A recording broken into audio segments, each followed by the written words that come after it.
जय आदिवासी मंडळी, स्वागत आहे तुमचं माझ्या एका मोठ्या ब्लॉगमध्ये.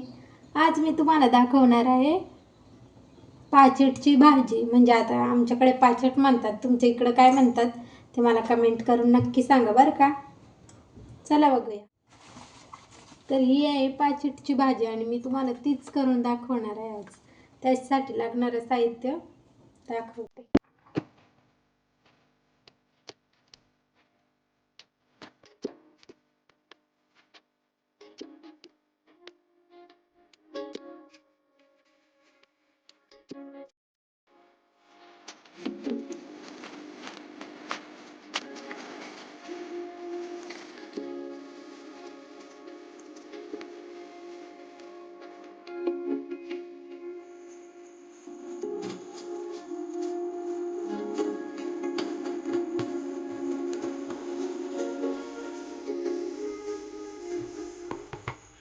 आता ही भाजी बनवण्यासाठी फक्त दोनच वस्तूंची गरज पडते, तीनच वस्तूंची गरज पडते.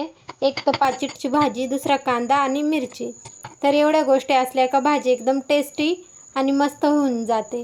गॅस पेटवून किंवा जर चूल असेल तुमच्या घरी तर चूलही पेटवू शकता तुम्ही.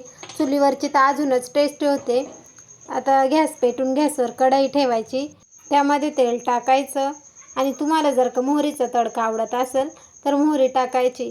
मोहरी तडतडल्यानंतर त्याच्यात कांदा जरा लालसर होता आला की त्याच्यात मिरची टाकून घ्यायची आणि कांदा मिरची व्यवस्थित परतल्यानंतर त्याच्यात थोडी हळद आणि चवीपुरतं मीठ टाकून घ्यायचं आणि नंतर त्याला सुद्धा मस्त असं परतवून घ्यायचं. आणि नंतर आपण त्याला व्यवस्थित परतल्यावर त्याच्यात आपली जी पाचटची भाजी असते ती टाकून घ्यायची आणि त्याला मस्त असं हलवून घ्यायचं आणि 5 ते 10 मिनटं पाणी न टाकता वरून झाकण ठेवून शिजवत ठेवायची.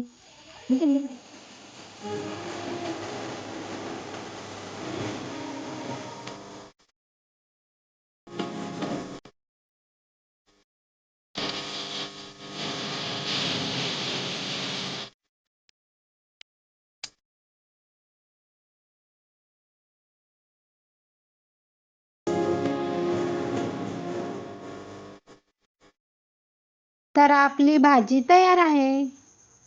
आता ही भाजी खूप कमी साहित्यात टेस्ट अँड बेस्ट होऊन जाते बरं का. पण हां, ही भाजी फक्त पावसाळीच खायला मिळते. तुमच्याकडे या भाजीचं नाव काय आहे ते मला कमेंटमध्ये नक्की सांगा बरं का. आणि व्हिडिओ आवडल्यास लाईक, शेअर, सबस्क्राईब आणि कमेंट करायला विसरू नका. अशाच माझ्या नवनवीन व्हिडिओ पाहण्यासाठी बेल आयकॉन दाबायला विसरू नका. चलो, बाय बाय.